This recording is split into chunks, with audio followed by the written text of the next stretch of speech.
আজকে আমাদের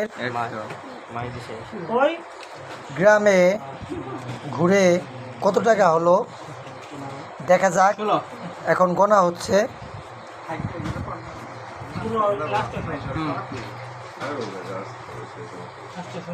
তো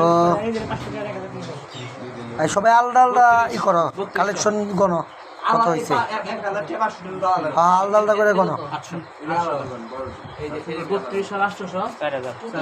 আপনারাও সবাই মিলে গ্রামে গ্রামে যায়, যারা আজকে বন্যায় পানিতে বিপর্যস্ত তাদের জন্য কালেকশন করুন এবং শুকনো খাবার আর স্যালাইন যে যা পারেন,